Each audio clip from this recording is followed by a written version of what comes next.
Hi guys, welcome to another episode of Devongunsmith Diaries.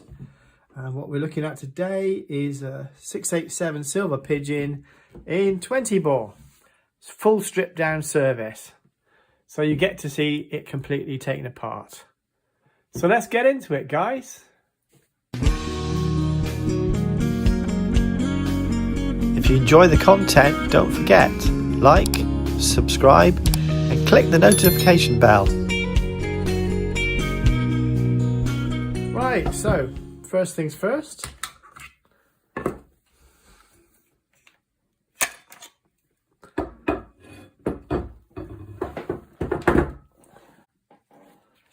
Okay, so I've got some gloves on. That just gives me a bit more purchase for my little lily white hands. You're going to see now that I can use my thumb to now turn. And there it is in one go. Easily done. Just needed a bit of protection for my soft lily white hands there. Now, retained screw there. Now, that's dry. I'm greatly in favour of a liberal coating of grease on the inside of this channel here. There's a little hole there that allows it to squeeze out, and that then lubricates that track as well. So that's one of them, and it should be easier to demonstrate the second one now. And get the angle of the dangle right. There we go. So now I'm going to go in an anti-clockwise rotation. That's interesting. There's some sign of wear there. I'll have to look into that. Push it in and then it pops out again. And then once again, we seem to have a little bit of dryness here because that should just pop straight out. Anyway. Okay, now we're too far low.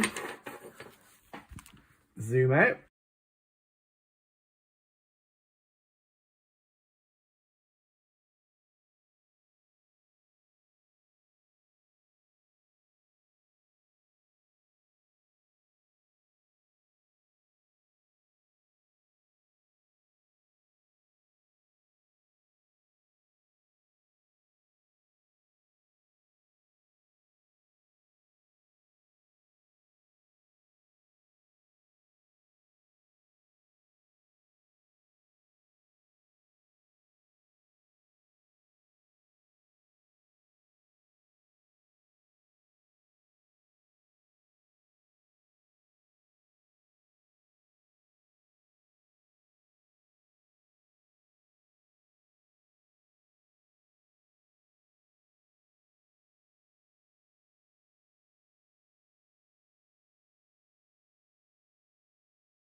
The same again, guys.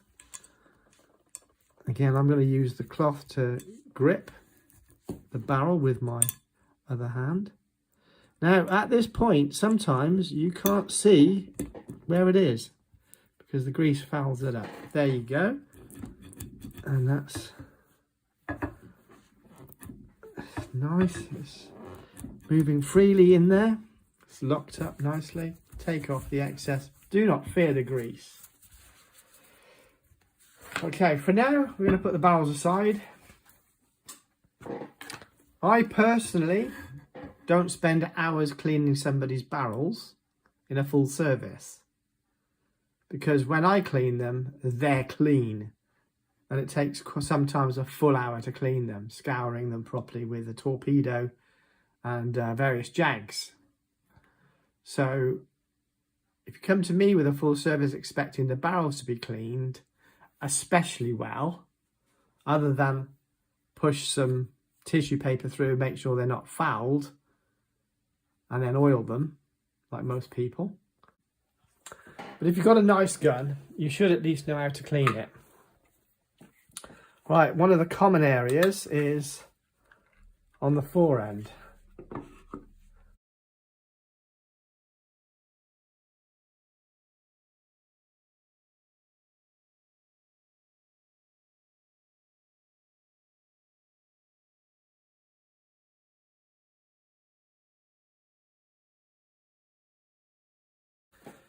So to the strip down of the action. As is quite often the case, this gun's already been adjusted.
Again,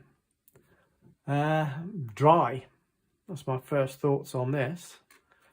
Rather dry looking. It is a full strip down.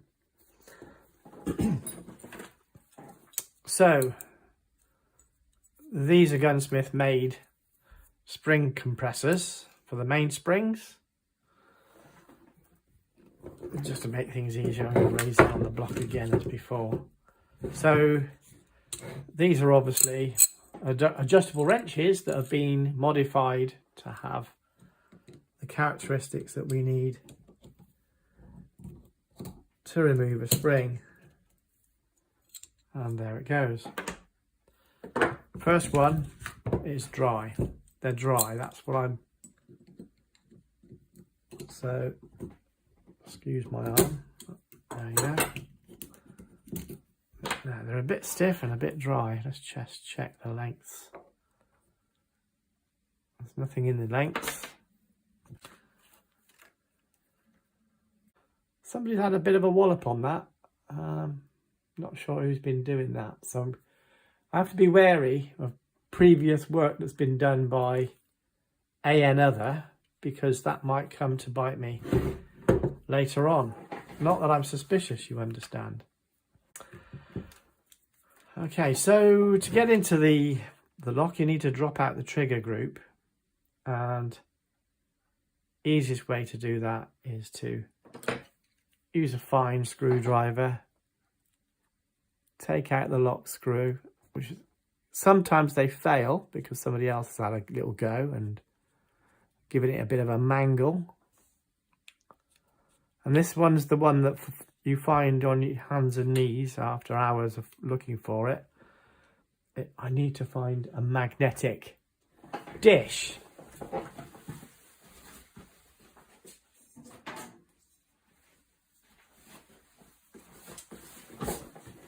These you can get at Tool Fix or whatever they're called. Or Screw Station, I don't know. Anyway, that's just a magnetic steel dish. It's found in the automotive areas and most of these mail order type places you go into. Right, so this is a specially ground down screw, and that's got to go into my lap. Oh, there you go, so I can crack it because it's always tight. Now it's okay. Feels a little gritty, a bit concerning, feels a bit dry. There's a bit of dirt there, that's also one of the reasons for that. Well, I'm not worried about this. I'm going to take it off in a second. Right, quickest way. Oh, sorry, that's my head butting the camera because it's on the table. I am not. Okay, so there's a pin there. It seems to want to go that way, and it does. Sometimes you can just draw them straight out. Find something like a toothpick or something, you can easily push that out. It's not easy to show on camera, but I am nonetheless going to pop that out. So get behind the spring and just push out the bar like so. Ha! He said smoothly. Right, it's just there, it's just straining. There it is. Right, into the pot, and then you can just gently slide that out. These all feel very dry. Look, there's no grease of any kind on my hands. That's a slight worry. Now that releases the screw there. It's got some marks on it, so there's evidence of somebody having gone in there and done a bit of work, but a bit concerning that there's all this burring. So I don't know if I can do this without doing it in my lap. Nope. So I got more control sitting in my lap because I can just get the pressure down that bit more. And as you can see, bit of rust there, guys. It's not very wet at all. It's, well, you can visibly see the rust there. That's not great. So yeah, it needed a service. Something was going on here. All very dry. I don't like it. I'm a bit suspicious of this, to be honest. So there's the trigger group. We'll work on that in a minute. So into the action. Oh, there's a bit of grease. First bit of grease I've seen. That must have been in there. Well, I don't know when.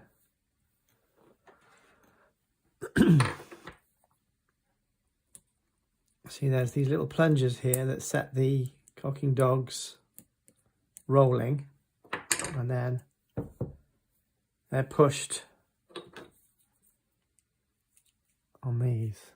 If I can try and catch that first. That cocking dog on the fore end moves that when you close it, and the resultant force on the back is to operate that cam there, and that obviously pushes underneath here and cocks back the hammer. So that's what you're looking for. These are moving rather well, but since it's a full strip service, it's all got to come out, because that's what the customer's relying on me for. So in the absence of a fine screwdriver, because I'm a typical gunsmith, I've always got a toothpick in my wallet, weirdly, I know. But what it does do, you can use a toothpick to push these out. And later on, you can use the same toothpick to act as slave pins. Right, so it all flies out. And that is typical. Just what it is. It's what it is. It's a strip down. Right, so in the orientation, that's how they came out. There's only 2 of those plungers and 2 of those springs. One of the springs is still stuck in there, which means there might be some rust following that. Got it? Okay, now at this point, things can become handed. So I would suggest, if you look at it like that, you lay them out so in such a way, if you should be doing these things. Should you be doing these things? That's the question. Okay, so now you can see the machining marks quite clearly. inside there. And it's got a little bit of roughness there. I believe they leave those in there to trap grease, to stop it sealing up, to allow it to seal with grease. So that's looking pretty good. Here's your two strikers. They're relatively easy to remove as well. On the Beretta, there's one roll pin that serves them all. That holds both top and bottom firing pins in. Now, that can be a bit tricky because it's a roll pin. Yeah, it's not going to do it. It's not going to push out on that. Not going to push out readily. Now, on the top lever spring, which is in here,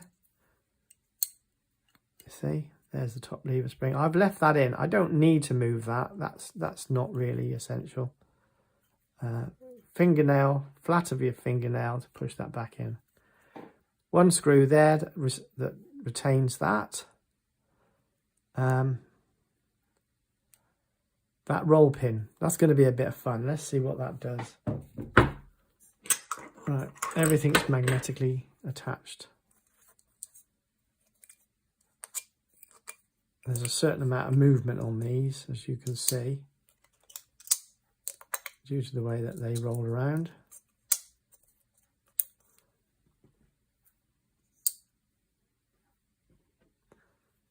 But you see the benefits. I haven't cleaned any of these parts, you will notice. The magnet's grabbing everything. Right. So now, as you can see, everything's safe. Well worth, they're not much money. Certainly save you a fortune in looking for parts on the floor when they go peeing or roll off the bench. Trust me. Ask me how I know that.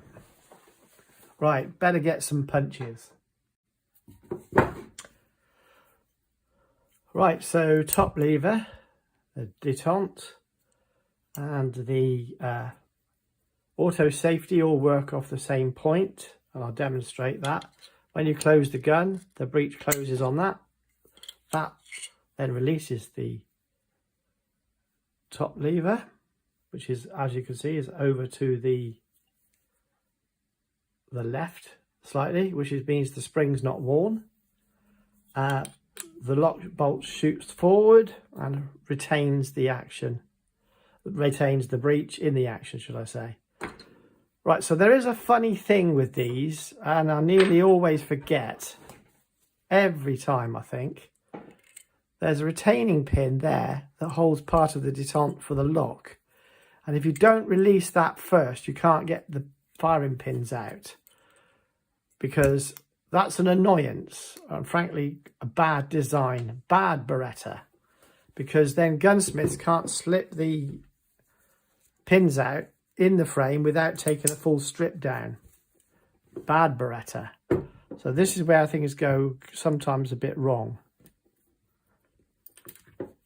So toothpick at the ready to ensure that you can get through there. If I can, there, that's the top one popped out. See how I retain it with a pin? As we're doing a full strip down, I'm not overly worried, but it all goes ping at this point. There's a little spring there underneath. Got to find it again. It's all covered in dirt at the moment. There he is. Bit doidy. There should be a little piston on the end of it. Right, I'm trying not to. Somebody's used a roll pin. I don't think they're supposed to use a roll pin there. Just not sure. Not sure. But that spring I've got to be aware of. It's not free yet. So, oh yeah, they do tend to Loctite that. Sorry, I got to lean on the bench a bit. Nope, not having it. Greasy hands. Not helping. Yeah, that's quite often Loctited, as in a way it should be, but I need to release all of this now. See, there's no detente working because it's right there on the bench. That little spring is being a bit awkward, and I need to clean that because it's all pretty rusty in there.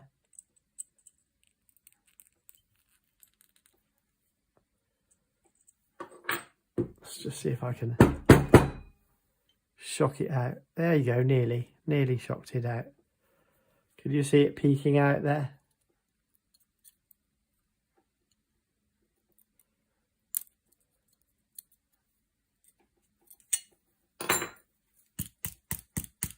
There it goes, plop. All rusty, so good job we got in here. Right, retraining springs being a pain. Not helped by the fact that the camera's where I need to put my face. That's the trouble with trying to do these point of view videos. And it's all black and dark in there, you can't see anything. Right, well, magnet.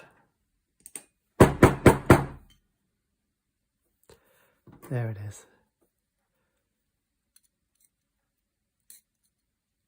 And again, rusty. So, it wasn't a minute too soon that we got into this action, was it, really? Yeah, we'll get back to that top lever, I think. I'm going to just get that roll pin to be released. First, you've got to feel your way in gently sometimes, so to speak. And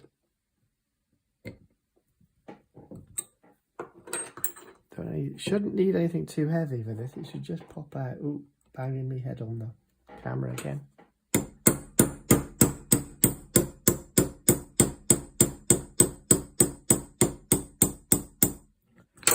There you go. And top pin and spring. Right, I'm not going to take that out anymore because they're a pain to put back in again. There's a little tip. Right, I can see down in the tunnels, they look clean, but I'm going to give them a little wash out. It's actually in pretty good shape. Let's get this top off. I'll probably have to Loctite it back on. Or thread lock it, should I say. Sorry, not Loctite. It's a thread lock. Right, I'm probably doing this on my knees because I need to... Right, that's that. I just need that purchase where I can clamp against my knees and press down. Okay, so here we go. I generally put my hands over everything in case there's a springs ready to pop out or anything, because they sometimes do. I forget where they are. So there's the cam there. Got to be careful of these cams because as soon as you release all this, this can try to drop out. One washer. Okay. So there's the under tension spring there. Okay. And it's probably likely we need to remove this slide because it will need a little bit of movement to... Oh. Everything has been a bit of a fight on this gun, and yet it's been previously accessed. So I would hasten a... Right. It's almost like somebody's used a ultrasonic bath without using a hot oil bath afterwards. That's what I think has happened. There seems to be watermarks on just about everything. So if I was to do a quick service and it was a budget job, I would put this in a hot water bath in an ultrasonic. All of this crud would be lifted out. It would bubble out of the centre. It would all come out of all the orifices and places. It would just cloud up the water. But then you've got to soak in wet action. So I would use proprietary oil in a hot container, hot oil, above 100 Celsius, and put it in the bath and raise the temperature above 100 Celsius. which would then chase out all the water and penetrate it fully. Unfortunately, there are some vapours given off by that, so you have to be aware of that. So this should ease out now. I think I might need a copper or brass. Again, you cover your fingers to surround it. It should just pop out. It's been a while since I did one. Yeah, it's coming. It's under tension at present. That's one of the problems you have. So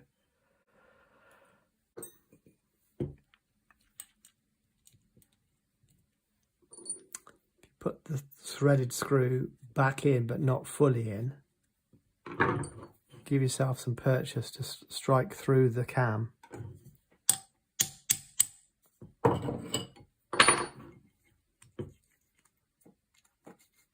And it's retained because I've got the screw there, obviously.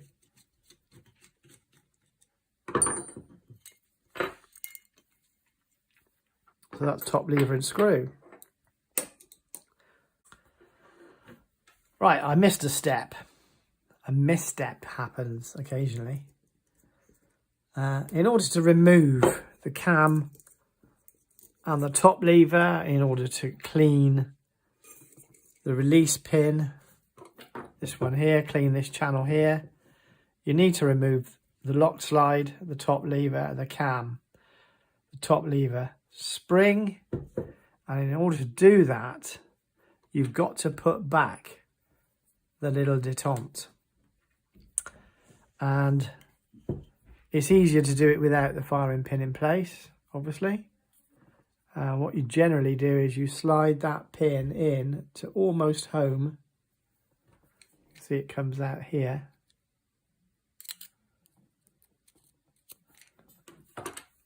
And these grubby little objects I haven't cleaned yet, you pop back in.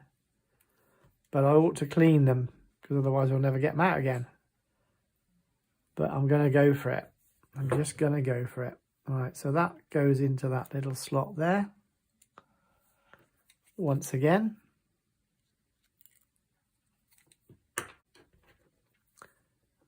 Let me see if I can't rest this against that to make it easier for viewing purposes. That might work. It might work, you never know. Don't hold your breath. So you've got to reintroduce that little cam to align with that second hole, not the first hole. Which is, let's just say, for the sake of arguments, it's fun. Ideally, you want that retracted so that the one, but I need this in to make it hold back. It's a chicken before the egg scenario. Right, so that wants to be retracted and placed in place all at once, while aligning the pin and stopping the whole thing from flying out once again. Something like that. I don't know whether I can get that in there. Yes, I can. Right. Okay. Because that probably, I think that's been wailed on a few times in the past. It's got a rounded edge. It's proving, I'm going to have to grind that into place. So the trusty toothpick comes into its own. Okay, so in that case, does that release?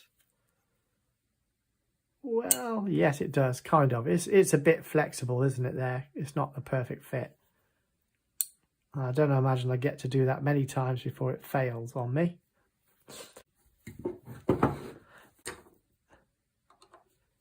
I have to confess, it's been a bit of a while since I've done one of these. And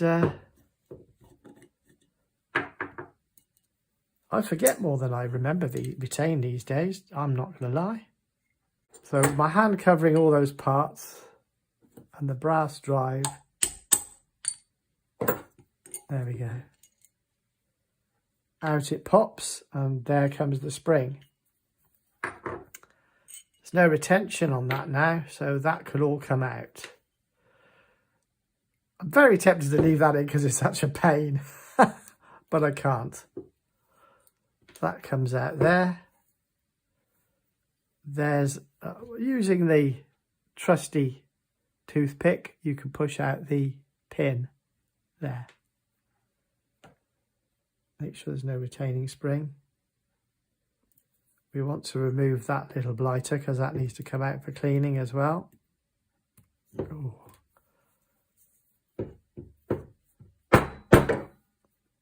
You may remember, sharp tap works, and then just pry that spring out there. Can you see that? Oh, that's the piston. Ah. Do you have one of those days you just feel weary and you think, oh, I'm tired? I'm having one of those days. There you go. There's the spring coming out. Okay, lovely. So this is all grot bags at the moment. So this is probably going to need to all go in the...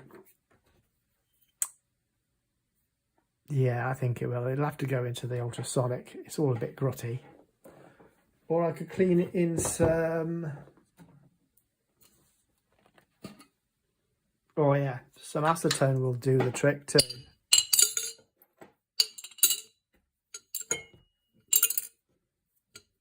If all else fails, just look for all the bits. Isn't it? Right. Strikers and springs.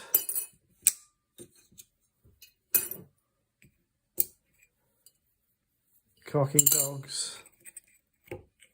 Or cocking rods, some people call them.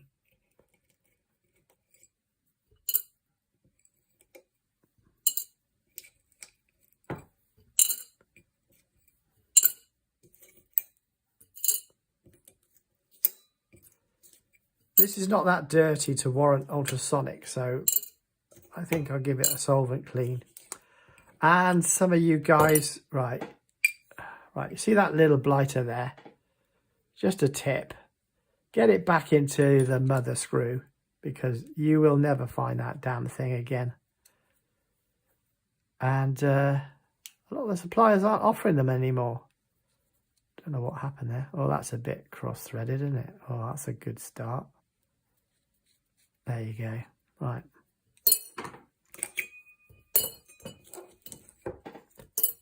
Acetone or brake cleaner. Assuming that not everybody has such things as ultrasonic cleaners.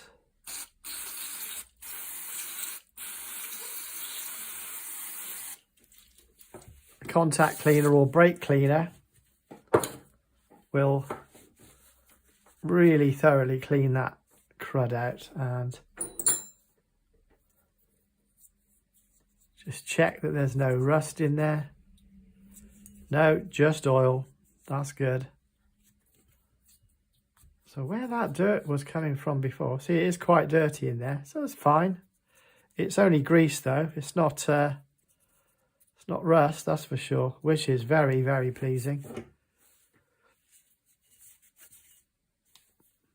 Yeah, so assuming that you don't have, you know, tools like ultrasonic baths and things like that, you wouldn't necessarily have. I'm approaching that kind of approach with this cleaning process. Right, so the solvent I'm using is a contact cleaner from my local auto shop. So it's an electrical contact cleaner, so it does, it'll vibrate, it'll, I haven't got an airline, so you've got to use your mouth. I have in my workshop, obviously. Just want to make sure I'm sucking out all that dirt. Now, using a light gun oil, just to displace anything. Just giving a little wiggle in there to make sure it's clear. There's nothing dirty floating out. And we want it to be coated in oil, not anything unpleasant. Where there is weather points, such as strikers, these lock pins, and the release catch, I would be inclined to use a moly grease. Not because it's high temperature, it just tends to withhold and prevent.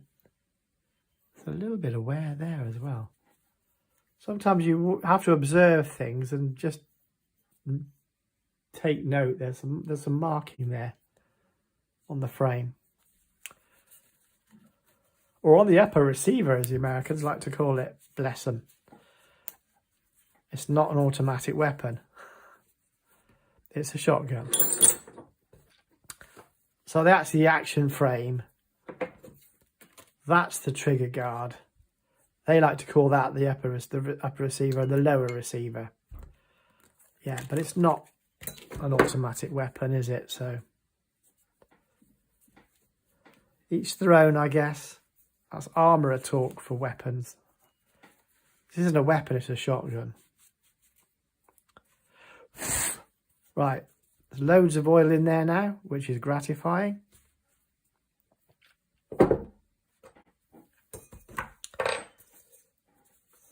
Give this a little wipe because we're going to be putting clean components back in there in a second.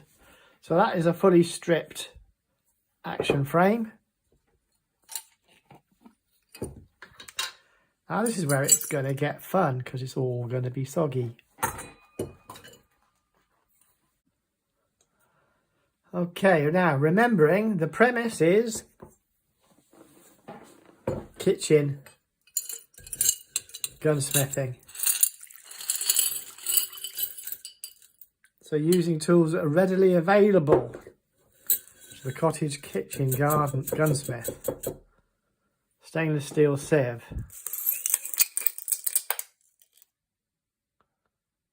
All the parts. Check the sieve. Clean. Right, it's only acetone, guys. Put that in the dishwasher or hand wash it if you will. Nothing there apart from a bit of crud. Again, glassware will withstand a little bit of dirt. That'll wash too. Okay. Always remembering the premise of this channel is the theoretical, at least, ability for you to do it in the outback or up a mountain or anything like that, should you need to. Now you can see, and disclosing nicely, right, rust. It's the purpose of the service. And all these little springs are all making a mess and looking terrible. But they're all clean, guys. Right. Yeah, that should work. Got the parts. Ready to go. Bring in the lithium moly grease again. And a trusty cotton bud. Okay, so quickly, the first thing I need to do is just push through some moly grease through all the channels that I'm going to be working on. That just protects against any dirt and whatnot. And then left and right push rods. Just test this one for size. Yeah, there we go. Nice, lovely.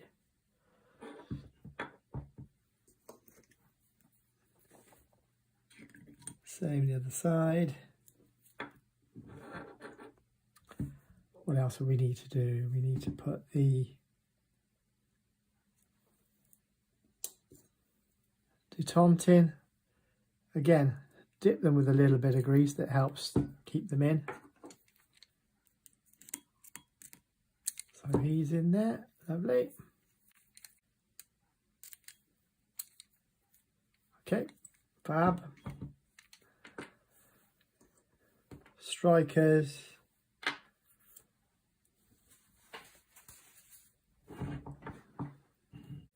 So this is the 12 bore frame, not the 20 bore I was working on earlier. 687 again, like buses. You don't see one for ages and then two come along at once. Funny thing happened.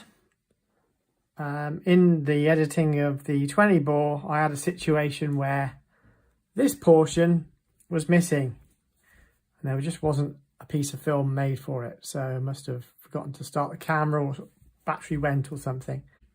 So as you see on the 12 bore, there's two different sizes of firing pin or striker, and it's a matter of working out which one fits and which one top and bottom. It's relatively straightforward to do. So put the top one in the longest one in the bottom, and it certainly seems to lend itself to that. Put the shorter one in the top, and absolutely not. So it must be the longer of the two. One of the springs has been retained, so I'm just going to put that back in there. Yeah, it's the top. Put that back in the spring. There we go. Okay. So to retain the lower one, we need to tap in that roll pin. To retain the upper one, we need to pop in the long pin. It should just go straight in. In fact, let me just see. A bit tricky. There you go. Knew it would. It's a bit tight. There you go. It's retained there. Now, must remember, we've got to put the detente for the top lever. We'll push that through a bit, back again. To see there, let's see. So we leave it a little bit long for the minute. And then just tap the other one in. Trying to use 3 pairs of hands to do it, like you always do with these jobs. So little finger on there, tap that in. Because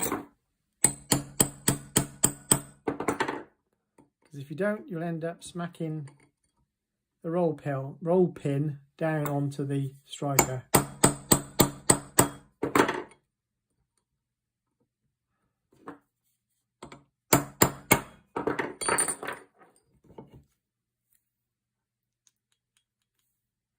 Lovely. Good.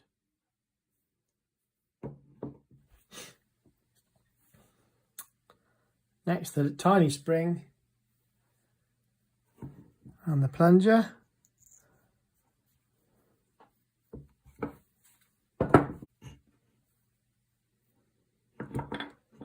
So that lever is to locate in there and pushes back there. And the roll pin, this is what gets in the way of the roll pin, so you have to have a roll pin there, not a normal pin, if that makes sense. I think it kind of does. Right, so I'm going to try tapping it in with this brass.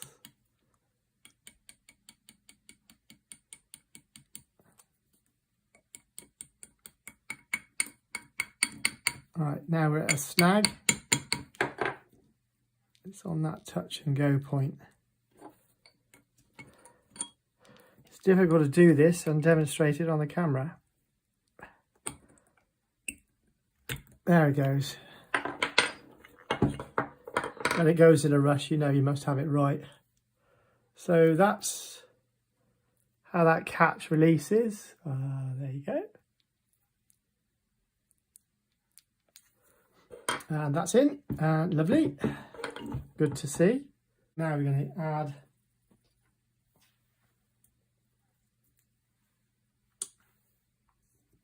springs and plungers for cocking cams. And again, at this point, a fair bit of grease, unapologetically. This is the corrosion inhibiting grease that we use. So here's your left and right cocking dogs. Oh, greasy as ever. Right, so the long stem points down to the push rods, and the short stem engages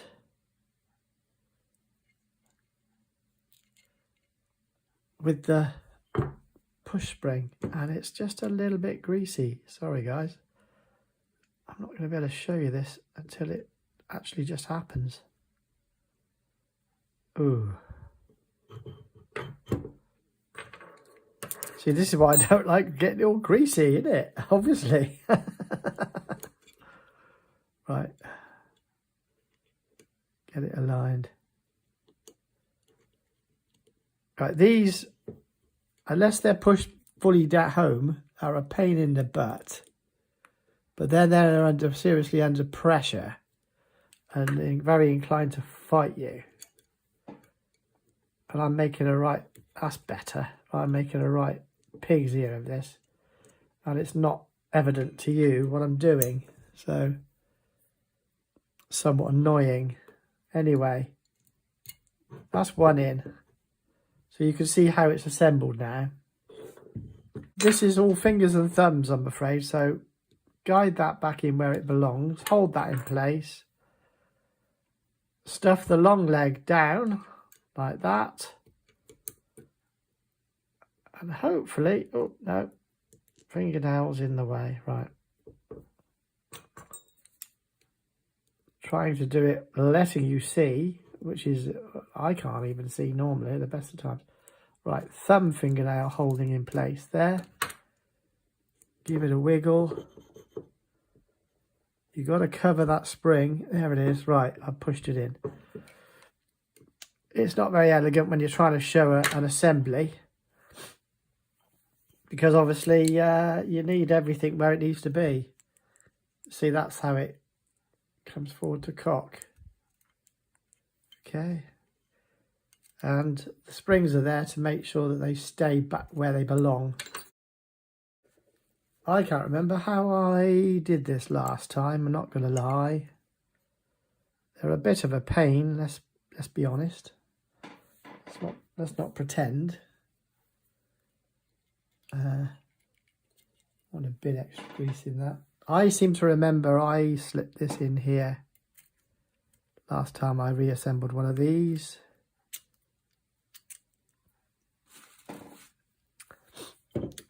But if we get this right, we can utilise the hold off pin there with a little bit of fertling, technical jargon. You push it down and locate it. I don't know if I can do this in one go. I recall doing it something like this before. And it's a combination of getting it more or less there. I know it was certainly easier going back in than taking it out. I remember that much for darn sure. Right.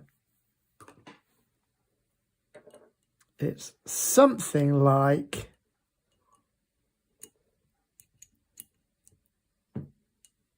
again, thumbs and stuff notwithstanding in the way. You get it somewhat like that and then just edge it forward and it just drops into that little space. And it's always a little bit of a fight when it's greasy especially.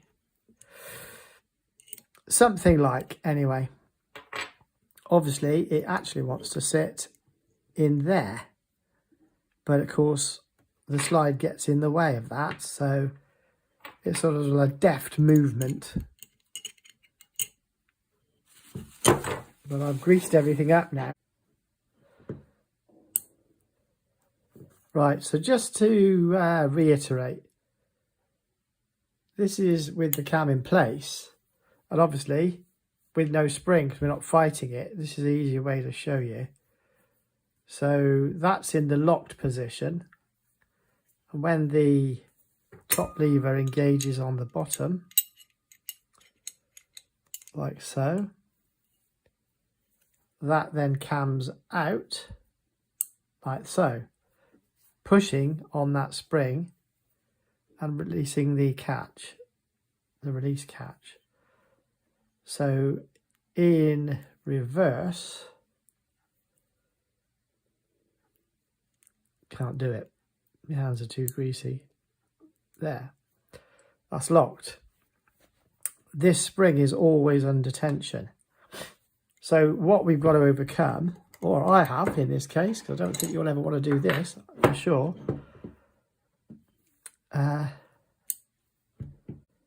You really only want to strip this part out, strictly speaking, if the cam's broken. Not going to lie. That's how a lot of gunsmiths will do it. So that's the locating. But no, we've got to actually put it in via the spring. I think I might have to pop it in the vise, so I've got a third hand for all that. See if I can set it up for you. If I can, I will.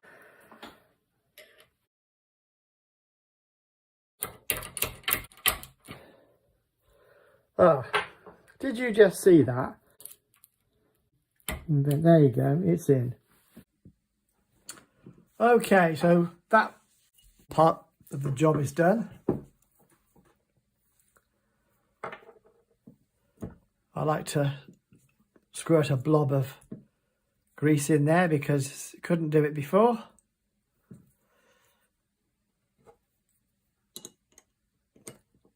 And that just squeezes on there with the screw, helping it.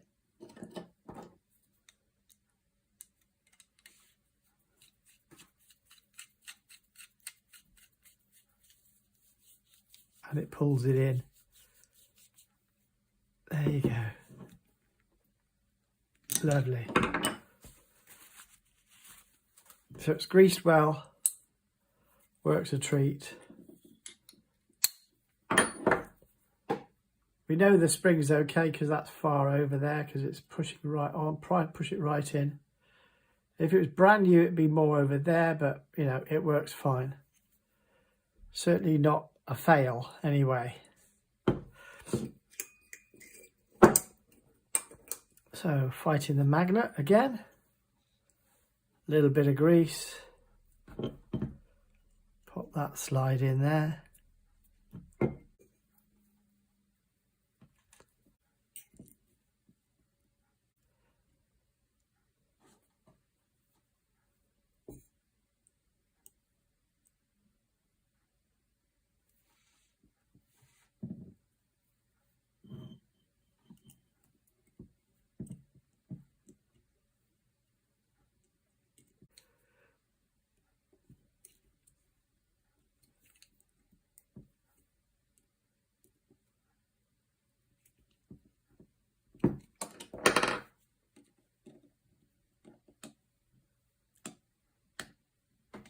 Okay. So obviously that pops in through there at the right time when it becomes assembled. So I've done that bit. So at present that bit's done. Now we come to part 2, which is the lock, the trigger unit or assembly, or lower receiver, as some people prefer to call it. Right, so let's get to this then.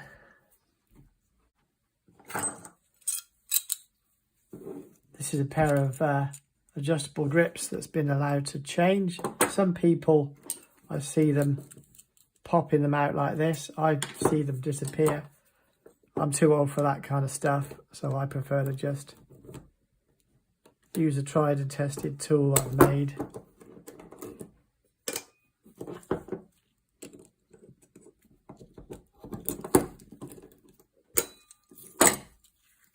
Okay, so when you fire it in whatever selection it's in, and the selector indicates which of the sears under here is released. So we brace it that way. That's that one. Place it that way. That's that one. So that's the manual, but there is another way. I'm going to hold it in place because obviously it's not in the frame. First one fires, and inertia should take over and release that one, and now that to fire. This one works fine. I've tested it. It's not an issue. For the most part, they slide out. Right, that's a pair. As you face the gun, left and right. Yeah, so these rock back and forth. And yeah, let's just pop them out, see what we get. You need a fine pin to push these out with. Wonder with my trusty, yes, there you go.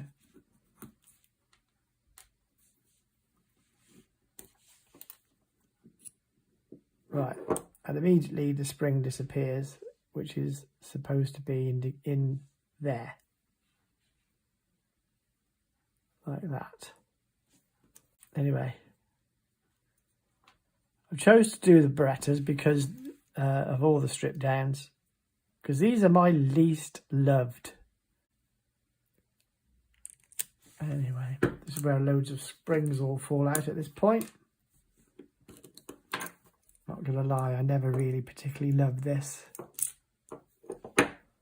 One of my springs shot under my armpit. There you go, left and right. Spring there. Sorry, my hands are in the view again, aren't they?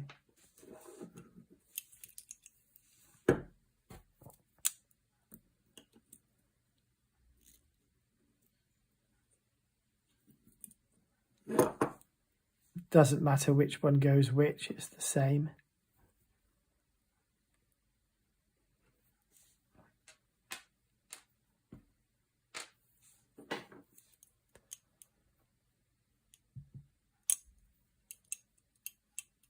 That whole assembly comes out, but there's a bar there, a roll pin that holds these little blighters in place, these levers. There's a selector levers.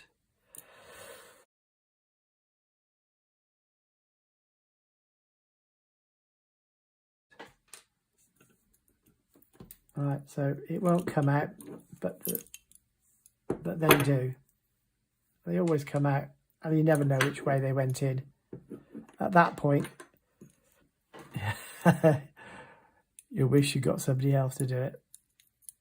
No word of a lie.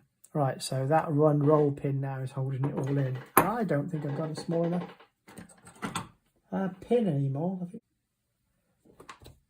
Right, camera keeps flashing up low power all the time, which is annoying. But let's just see if we can pop this little thing out. I'll have to do it off camera because I need to swing the hammer.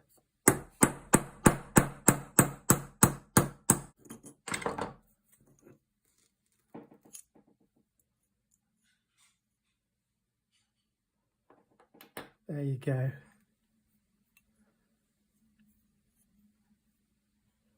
As easy or not as you like. And annoyingly, there's nothing wrong with this action at all. This trigger group. This is where it all plays up. As you can see, there's wear marks on it. Wear here. So that's where you generally see problems. This is the little blighter that would normally be failing, but clearly isn't failing. So I usually polish these up because that's where the wear is. It doesn't matter, you take a bit of the gold off. It's obviously rubbing there, otherwise it wouldn't have marks on it. Anyway. Yes, that's how you take it apart anyway. Right then, so to the reassembly. This is actually in really good shape. This was one of those situations where the customer wanted a full strip down. I said, do you really need it? It doesn't look like it needs it to me. But he was quite insistent, and that's fine. That's the customer's prerogative. Right, so starting with the little springs. Now, this is contentious. I prefer to use a pretty standard gun grease, which is called molybdenum disulfide. I use it partially to hold the little itty bitty parts together. As you see here, try. Oh yeah, I can get that. There you go. So these have a little recess hole to sit in, and just like that. And with these springs, it's easier to just use a toothpick or something like that. So what's contentious about this? Some gun makers will say only use light oil. That's fine, but you do want to keep these from falling out again. And this is where you can get unstuck. See the little hole there? You need to locate that there too. So let me just rest that down a second.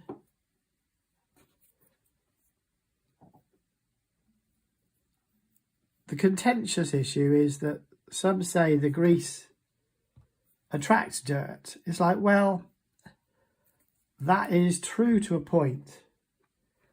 However, in South Devon, which is not a very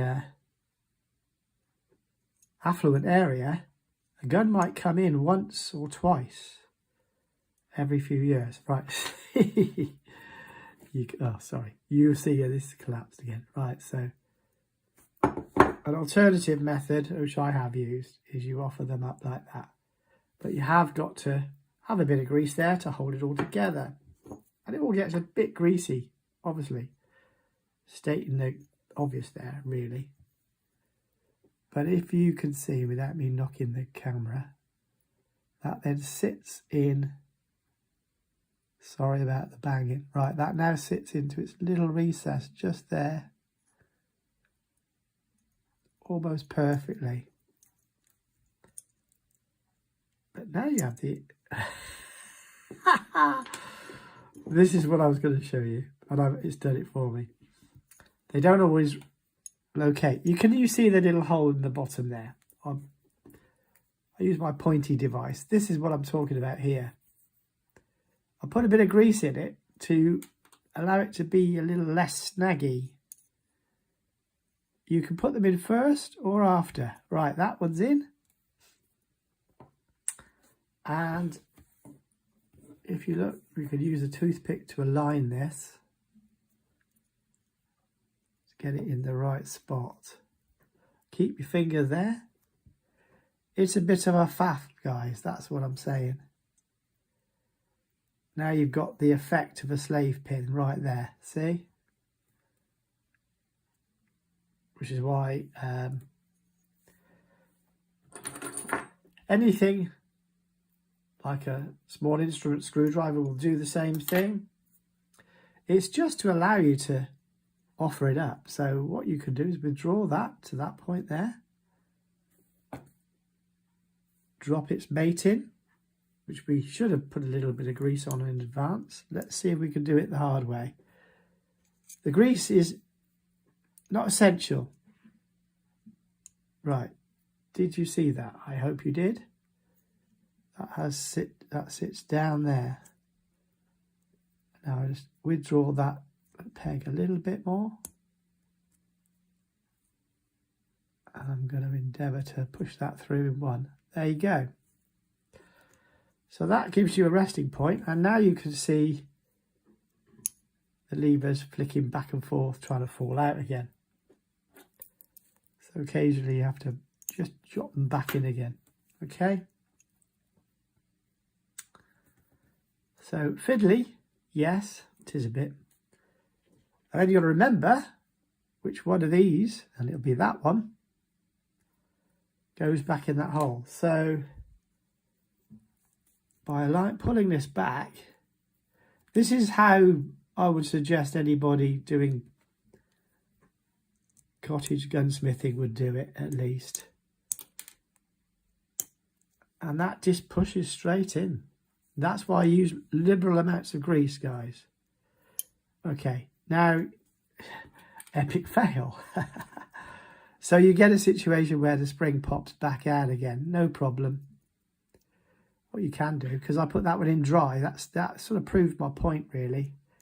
You see how easily it tries to fall apart. Now I'll get the weekend warriors that go, oh, there's a special tool for that. If you were a factory trained, all this absolute bunkum. I've worked in factories and I know that, yes, you are right, there's jigs for everything, but they're not available to the public. Not commonly anyway. You might get lucky and get hold of some, but in general, you're not going to see them. So in order to keep them in place, we are going to want to put strikers in. Now, if you observe, there's part of a bent there that locates there. So again, a little bit of a dunking, and you might groan and moan about my technique. Doing it one-handedly, remember. A blob of grease. Sorry, it's off the camera, I didn't realise. Blob of grease just to make things easier. And now that sear has got a nice liberal amount of grease on it. And it just pushes in like so. See? Sorry, didn't quite get it there. And once you've got a retainment, I'm not American. Right, so if I can show you the camera and all that, see how that just slides back there easily. Right, so I would use something to hold it in place, typically, like that. This is how I work. Now it's flipped. Yikes. That's in locked mode. Okay. So sears again, facing the rear. Sear bents. Now there's a screwdriver in the way there, so I'll ease that back a tiny bit. Right, I have to press this up against my chest because I need a chesticle support. Right. Okay. So now you see they're being held by the screwdriver. And while my fingers are all greasy, might be a bit annoying, but let's give that a little rub, little wiggle. Little wiggle. Right, we're nearly there now.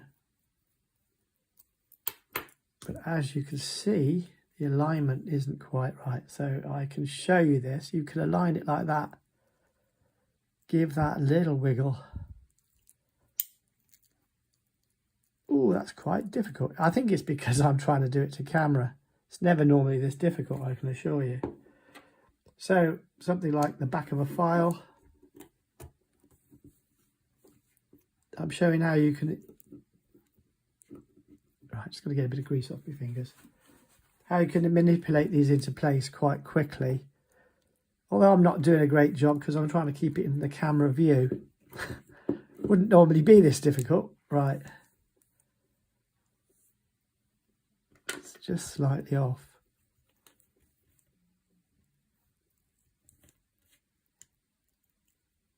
It's always when I'm trying to record it.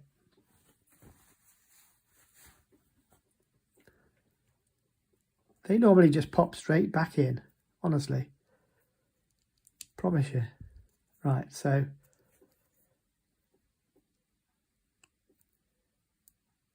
can you see that yet? I don't know if you can. There you go. It was there that quick. And that's why there's a film of oil and grease on all of these components now. So that's part of the sear release. Can I show you that? Yeah, I got that. Good. So there's your hammers in place. So that will now hold those springs in place. So you don't have to worry about that anymore. So this little blighter and this little screw, they are such fun. Now, the ubiquitous toothpick can be broken off and used as a slave pin. You've seen me, if you watch all my videos, I quite often make my own metal slave pins for particular jobs. That's just personal preference, but in the outback or up a mountain or in the Highlands of Scotland or something, you need to do a quick fix on your gun, just get it going. If for some reason you've had a problem, you might have been lucky enough to have a couple of these spare. I would advise getting this couple spare because they do play up from time to time. And it's always when you least want them to fail. So what you can do, going back to our pot, the pin that holds the safety in place, actually 687, you can use the safety retaining pin as a little slave. Quite a useful thing because what you're doing is you're assembling this. Okay, a little groove there to allow for the length of the spring.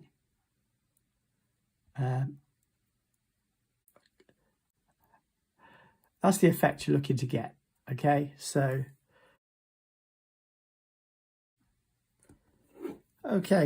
trigger group, which has got a nice film of oil on, the inertia block and trigger.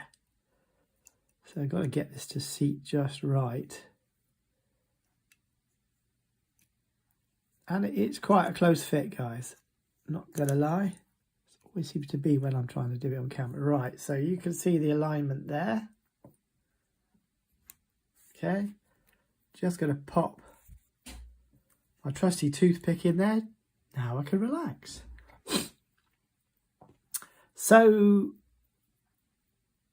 these levers have, and I have had trouble trying to get you, there you go. You can see there's a bevel and it needs to face inwards. There's a little block in here, just there. I can try this one here, which is covered in grease at the moment. And it should change over. So you can opt with the safety changeover. You can automatically select your barrels, or on inertia it will rock back and flick that over through the inertia system. And in order to transfer your trigger leverage, you have that little lever with a flat and out of focus the bevel there that then it has to sit because that rotates through an axis. So now we're going to pop that together. What fun. Okay, so I will withdraw this here sufficiently, but only just. I keep that retained with my other finger. Now with the hammers holding the sears in place,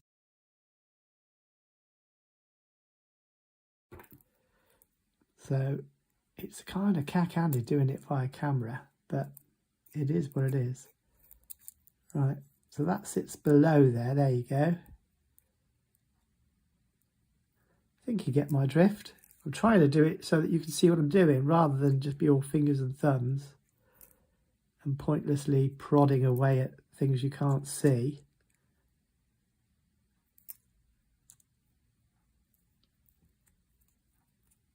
I've just about got that held in place there, see? And it's rotating off that. So very, very carefully. He said, there's nothing carefully about this. Right, give it a little wiggle, and I normally do one side at a time.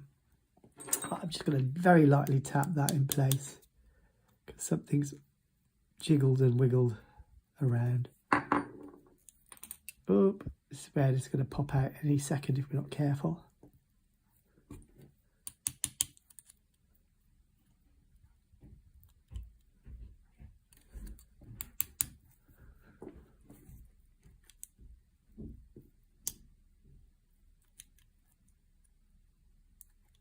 Right, you wouldn't have seen it because I used my little, I used one of my fingers. Right, so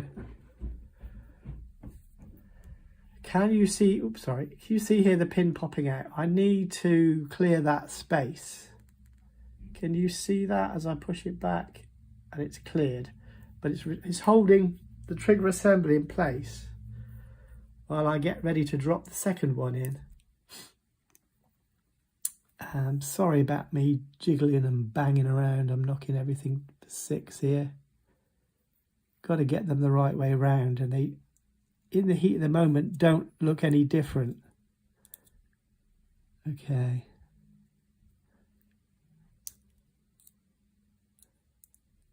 Still a little bit of the pin protrusion.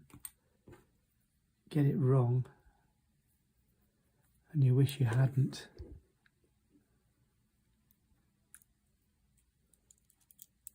Sorry, I'm always fingers and thumbs and get me fat fingers in the way at the wrong moments.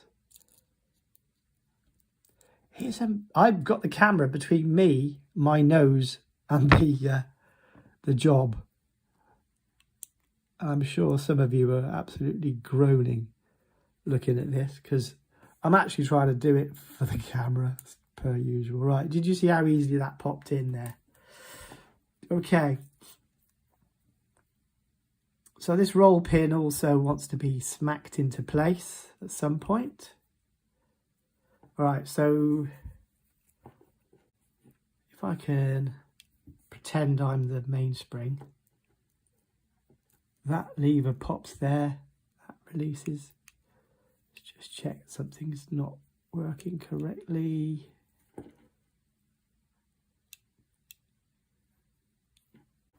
Right, so you get to this point and you think, there's something wrong here. What's going on? What's going on? Right, so what you have got to do is raise those levers up, both sides. So now you can see that the block that sits below there, which engages those levers, will swing from left to right. And that is the precise function of that roll pin. So get a wacky stick and a block, tap that back in. See if I can do it on camera, because the camera's right close up to the work to get you what you need to see. Yeah, gonna hit the camera. And obviously using a brass pin. This takes way less time when I'm not having to assemble the unit as well. So now you see that they're kept up and the selector can flick from one side to the other very easily. Okay, so you will recall that we've assembled the spring. That is where it should be, indeed. And the short portion of the spring, see there's a little slot there. That's where it needs to locate. So a bit of forward pointy pressure in there, trying to get it in your view once again. Can you see what I'm trying to get a good light position? Can you see how difficult that is? Until it isn't difficult, it just goes in. Just need to make that slide in with a little bit of pressure. Oh, there's my pointy stick there. So there it is. I think I got that on camera, guys. Oh, yeah, there it is. Okay. So with that final pin, I've used my toothpick and I'm holding that all together carefully so I don't lose the tension. Quickly push that through. And as you can see, the safety pin is popping its way through. So I'm going to just gently and quickly tap that in. And there, within my fingers, is retained for you guys. Right, so there you go. So this is part of the mechanism preventing a doubling effect. And there you go, guys. So next part is to mate up your two sets. Now you can put the springs in if you want now. I tend to put them in out of habit at the end because it means I can maneuver things around a bit easier and so on. Right, so there's nothing there to stop that. Just gently pop that there. Align the top there and the bottom, and there you have it. This is why I prefer to not put the springs in. This is just my personal preference. So now we put a securing screw there, and if you remember, we put that little blighter in, didn't we? So it didn't get lost. Whoops, sorry guys. I'm working with the camera between me and you so that we can get a good zoom. Right, so pull that out, but don't undo it. Because for now, I'm going to put a little drop of grease on that because they are notoriously dry. Alright, so with a thin screwdriver, I could just dial that in. Just pretty much ready to go. Same with the other screw. A little dab of grease always goes down well. And with a thin screwdriver, just dial that in. We're not doing them tightly at the moment, it's just to hold it all together. Okay, then find the proper screwdrivers. Right, so I have my trusty one with a ground down part to it. And this is where you take that little blighter out and hope you don't drop it on the floor. I tend to put it in my tray, my magnet tray.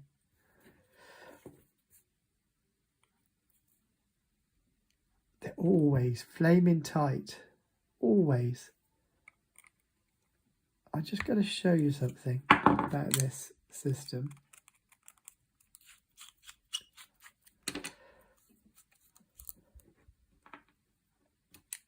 You've got a recess there for the screw, but also one there for the screw, if you see what I mean. That's generally the favoured one, but sometimes when I'm putting them back in together, they don't squeeze up immediately. So it's not always certain that they will pinch up fully to start with. I have seen them screwed in that way around. It's usually at the front. But I don't panic about it. We just do it later on. So I've got a very hairy looking screwdriver that I use for this.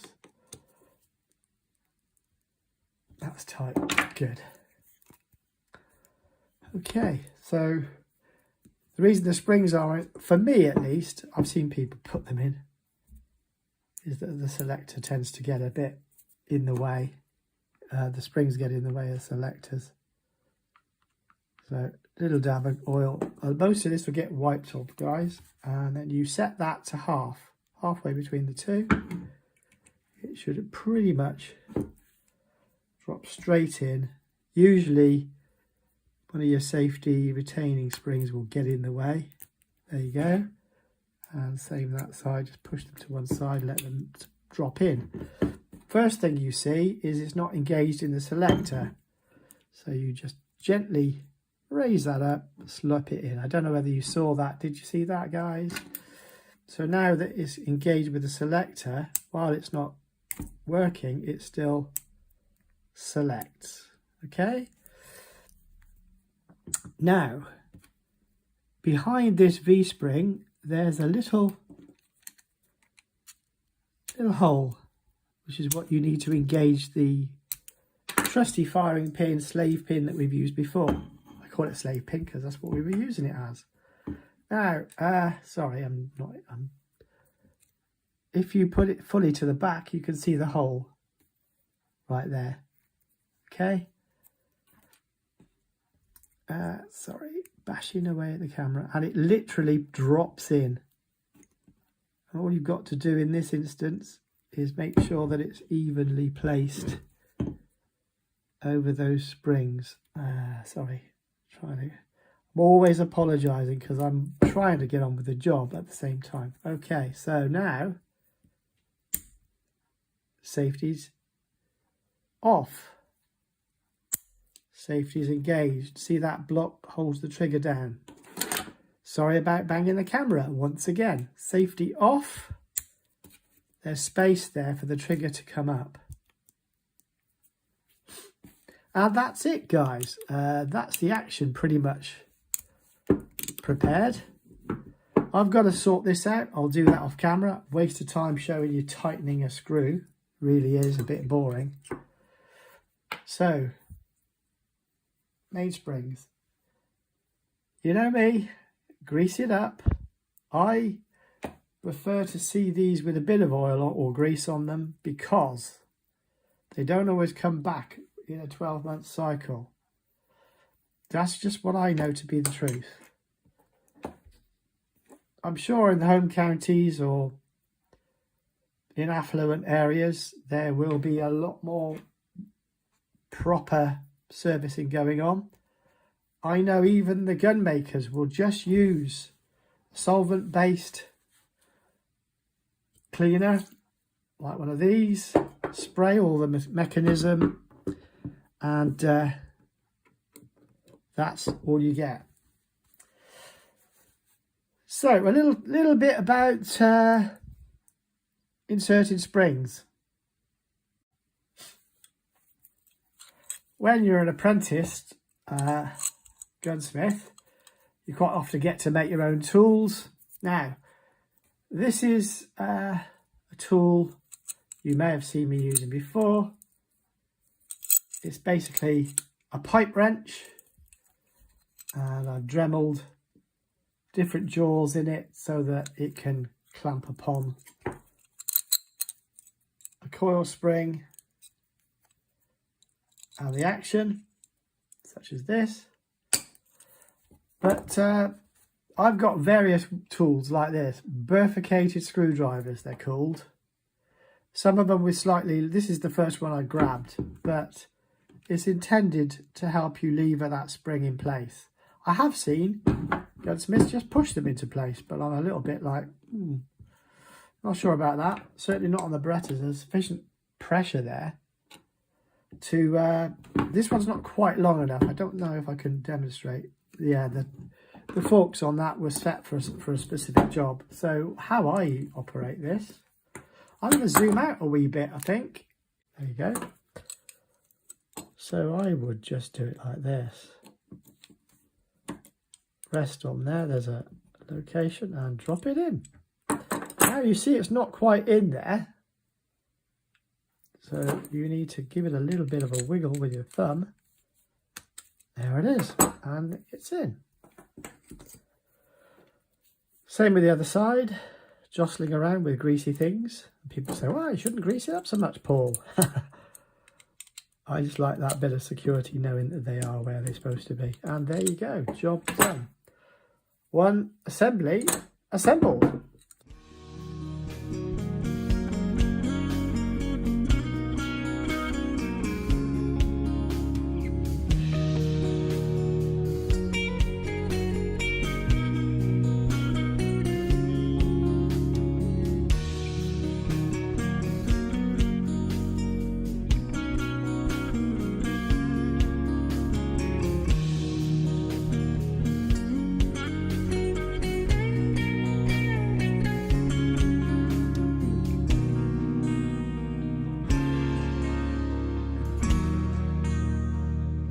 I'm going to tighten that up in a jiffy.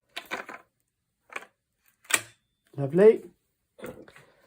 Remember that dry fore-end screw. Whoop. Trying my hardest to screw it up here for you. That snicks in nicely too. And then cock the gun for the first time. Beautiful. So that's the essentials of a full strip down service. Different people do things differently. Not to say it's right or wrong, really. But a little bit of a clean. Remove all that excess grease now. That's part of it. Make sure that it's all nice and clean. I'll probably put a little bit of linseed or a little bit of London wax on the wood. But it's all very functional and very slick. And you can see there's a minimum of grease on the ejectors. But it does feel good. It doesn't feel so dry now. Selectors. I'll get some snap caps and I'll test that. The changeover. Everything's good. That's the strip down, guys. Thanks.